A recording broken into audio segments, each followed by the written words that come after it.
Hola, ¿qué tal chicos? ¿Cómo se encuentran? Espero estén muy bien. El día de hoy me gustaría dar una breve explicación de lo que ya hemos visto sobre los componentes del espacio geográfico. Para ello les voy a plantear la siguiente pregunta. ¿Qué es un componente geográfico? Bien, según esta definición son todos aquellos elementos en torno a los que se organiza la sociedad desde un punto de vista espacial. Es decir, es cómo se va a organizar una sociedad tomando elementos tan naturales, culturales, sociales y políticos, ¿de acuerdo? Un elemento natural como en el desierto es más difícil que se integre pues un grupo social. Por lo tanto, todos estos elementos se van a unir y van a estar articulados o ligados. Ahora, el espacio geográfico tiene dos elementos que van a ser los intervenidos y los no intervenidos. Dentro de los intervenidos, pues vamos a encontrar todos aquellos elementos que han sido modificados por el ser humano, ¿de acuerdo?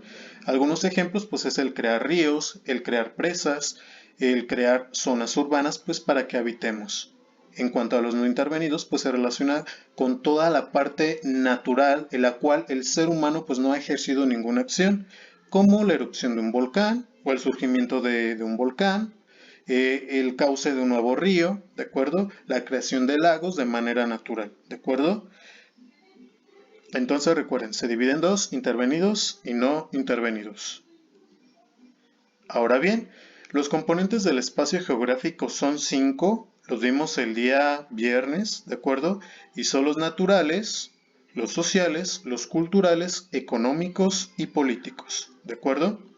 Entonces, aquí cada componente pues tiene una característica particular, ¿de acuerdo?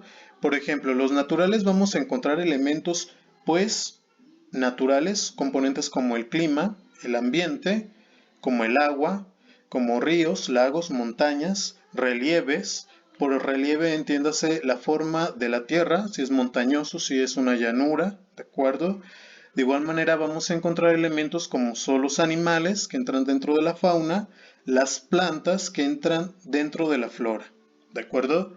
Ahora, dentro de lo social, creo que también ahí existieron algunas dudas, como que tendemos a confundirnos un poquito en este elemento. Es muy sencillo, chicos. En lo social prácticamente es cómo se encuentra distribuida la sociedad o la población. Si se fijan en las zonas rurales, que son los ranchitos o las comunidades, pues hay menos personas. Por en las ciudades la distribución de la población es mucho mayor, ¿de acuerdo? Entonces básicamente se refiere a eso, cómo se encuentra distribuida la sociedad dentro de un lugar geográfico determinado. Ahora, también dentro de eso, pues vamos a encontrar el componente migratorio, es decir, si en una comunidad rural, pues obviamente no hay trabajo, la gente va a tender pues a emigrar a zonas urbanas, ¿de acuerdo? Y bien, dentro de este componente social, pues también se integra lo que ya les había comentado, la parte rural, ¿sí? Y la parte urbana. Ahora, en cuanto a lo cultural, también hay ciertas confusiones, pero también es un elemento muy sencillo. Lo cultural se va a relacionar con nuestra forma de ver la vida, con nuestras prácticas, con nuestra idiosincrasia. Y con idiosincrasia me refiero a nuestra forma de ser, ¿de acuerdo? El mexicano tiene una cultura muy particular que en otros países no existe, ¿de acuerdo? Y bien, dentro de lo cultural vamos a encontrar esta parte del patrimonio cultural de la humanidad como son los vestigios arquitectónicos, ¿de acuerdo? Como la arquitectura. También aquí entran pues las iglesias que fueron construidas hace 500 años. También aquí vamos a encontrar las tradiciones, las costumbres que son muy particulares de nuestro país, también la gastronomía, que también es muy peculiar de este país, que México, créanme, es un país muy diverso y hermoso, ¿de acuerdo? Entonces, además de esto, México, jóvenes, a pesar de que es un país único, tiene una gran diversidad cultural, ¿eh? Por ejemplo, en Chiapas y Oaxaca tienen una cultura muy hermosa, al igual que en Yucatán, pero estas van a diferir totalmente. En Guanajuato nosotros tenemos ciertas tradiciones y costumbres que de pronto no existen en Oaxaca o Chiapas, ¿sí? Entonces, se fijan, ese es el componente cultural. Ahora lancémonos al componente económico. Este también es muy sencillo. Básicamente el componente económico busca satisfacer las necesidades del hombre, ¿de acuerdo? O del ser humano. Para satisfacer estas necesidades vamos a requerir pues obviamente la transformación de algunos recursos naturales. Dentro de estos componentes económicos entran algunas prácticas económicas como va a ser la minería, como va a ser la ganadería, como va a ser la agricultura o también se puede integrar lo que es el turismo, ¿de acuerdo? Todo eso pues obviamente genera cierto ingreso y esto va a permitir a su vez satisfacer ciertas necesidades. Ahora, en cuanto a lo político, también hay una tendencia a confundirse porque lo político lo asociamos con personas que de pronto están en el Senado de la República. Pero bien, yo aquí les aclaro un poquito en qué consiste esto. Una división política prácticamente es la división de países, ¿de acuerdo? Y lo político se va a relacionar con la creación de fronteras artificiales, ¿de acuerdo? ¿Sabes qué? Aquí vamos a delimitar dónde queda México, dónde queda de pronto Guatemala o Belice, ¿de acuerdo? Ahora, en la parte política hay que recordar que cada país se va a regir bajo sus propias leyes, bajo su propia constitución, ¿de acuerdo? Aunque también se pueden firmar tratados internacionales en los cuales los países pues lleguen a ciertos acuerdos, ¿de acuerdo? Entonces, es muy simple de entender la parte política. Recuerden que el español es muy curioso, maneja mucho la polisemia y un concepto, una palabra puede tener varios significados. Ahora bien, me gustaría pues articular un poquito el tema de los componentes geográficos con lo que estamos viendo en historia. Si bien ya esto se supone que se vio en algún momento en cuarto grado, se vio en secundaria, pero si de pronto hay cuestiones que no quedan claras, no se preocupen, ¿de acuerdo? Miren, Oasis América, pues se va a encontrar en lo que es en el norte de nuestro país y parte de Estados Unidos, ¿de acuerdo? Era una zona donde había muchos oasis, recuerden que los oasis están en medio del desierto, es una zona con agüita, ¿sí? Inclusive hasta el color de sus aguas es un azul turquesa muy bello, ¿de acuerdo? Ahora, Aridoamérica, pues se encuentra en una zona semiárida, semidesértica, ¿de acuerdo? La palabra árido significa eso, ¿sí? Semidesértico, que crecen de pronto cactáceas, plantas con espinas, entre otras más, o plantas con hojas caducifolias. ¿Qué es una hoja caducifolia? Pues aquellas que se caen en cierta temporada del año. Ahora, en Mesoamérica, esta palabra significa pues en medio de América y es donde se va a dar el apogeo de muchas civilizaciones o culturas mesoamericanas. Ahora, aquí la pregunta que yo les haría, ¿existieron los componentes geográficos en el México prehispánico? Pues claro que sí, siempre han existido. No es que hayan surgido actualmente, estos siempre han existido, ¿de acuerdo?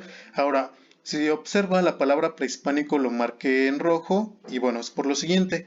A veces tendemos a utilizar palabras pero no comprendemos a qué se refiere. Recuerden que el término pre se refiere a antes, hispánico alude al español, entonces prehispánico es aquello que estuvo antes de los españoles, ¿de acuerdo? Ahora bien, en cuanto a los componentes geográficos en Mesoamérica, aquí hay que recalcarlo bien, en Mesoamérica, yo voy a tratar de explicarles los sociales y los políticos, ¿de acuerdo? Dentro de los sociales, pues obviamente cada civilización va a tener un surgimiento, ¿de acuerdo? Es decir, cuando empiezan a nacer estas culturas, estas civilizaciones, van a tener una etapa de esplendor donde están en su máximo apogeo, donde les está yendo muy bien, ¿de acuerdo? Y van a tener una etapa de decaimiento, es decir, cuando pues decaen y emigran a otras zonas pues a fundar nuevas ciudades, ¿de acuerdo? Muchas veces se dice que muchas culturas mesoamericanas decayeron por conflictos bélicos o guerras o por problemas ambientales, ¿de acuerdo? Un claro ejemplo pues se me viene a la mente en Chile, en las Islas de Pascua, donde hay unas cabezas enormes y donde los pobladores de esas islas pues acabaron con los árboles. Y si no había árboles, si no había vegetación, pues obviamente la población terminó desapareciendo, ¿no? Entonces, hay una explicación que esté muy enfocada como en ese sentido. Ahora, en cuanto a lo político, si bien no había países, no había esta distribución de países, sí había una distribución pues de regiones que pertenecía pues a cada cultura, ¿de acuerdo? Ahora, ustedes de tarea se van a encargar de elaborar un mapa cognitivo de cajas en los cuales describan cuáles eran los componentes naturales, culturales y económicos de Mesoamérica, ¿de acuerdo? Para ello, yo los voy a apoyar con las siguientes preguntas, ¿de acuerdo? En este caso no vamos a investigar el componente social y político, ¿sí? Bueno, dentro del componente natural, pues podemos investigar en internet cuál era el clima en Mesoamérica, cuál era la flora, cuál era la fauna, los recursos naturales que poseía Mesoamérica, y otras preguntitas que integro en la parte de abajo que les pueden ayudar a encontrar pues las respuestas de este elemento o este componente geográfico de Mesoamérica. Ahora, en cuanto al componente económico, aquí pues yo los apoyo con la siguiente pregunta y dice así: ¿cuál fue la principal actividad económica de los pueblos mesoamericanos? Ustedes mediante esta preguntita pueden investigar pues a qué se dedicaban los mesoamericanos, cómo obtenían su ingreso, su alimento, cómo había monedas, no había monedas, de qué manera pues había este intercambio, ¿de acuerdo? Ahora, el componente cultural, ese sí es muy vasto y rico, ¿de acuerdo? ¿Cuáles son los rasgos culturales de los pueblos mesoamericanos? Entonces, básicamente esta sería su tarea, chicos. Ustedes se van a encargar de investigar estos elementos y los van a integrar pues en su mapa cognitivo de cajas, ¿de acuerdo? Ahora bien, dentro de los componentes del espacio geográfico es algo que me faltó pues integrar. Obviamente esos los describimos de una manera independiente. Sin embargo, si uno de ellos se ve afectado, por ende le pega a los demás. Imaginemos de pronto que hay un desastre natural. Si hay un desastre natural, se afecta a la parte económica, ¿de acuerdo? También se afecta a la parte social. Imaginemos de pronto que hay una inundación de una ciudad o hay una explosión volcánica como pasó en el Paricutín allá en Michoacán. Imagínense, explotó el Paricutín, es algo natural, es un componente natural. ¿Afecta socialmente? Sí, porque la gente tuvo que deshabitar esa zona porque la lava empezó a surgir, ¿de acuerdo? Ahora, en cuanto al económico, también afectó, sí, porque las personas perdieron pues sus pertenencias, ¿estamos? En cuanto a lo cultural, ¿pudo haber afectado? Obviamente sí, perdieron de pronto su iglesia, algunas costumbres ya no se practicaron, etcétera. En cuanto a lo político, posible no hubo tantos cambios, a lo mejor se tuvieron que cambiar de región, pero bueno, siguieron establecidos en México. Bien, chicos, espero les sirva de guía este material. Recuerden que es importante estudiar, comprender los contenidos. De igual manera, tengan la confianza de acercarse con nosotros, pues para cualquier cuestión que pudiera surgir. Que tengan un excelente día.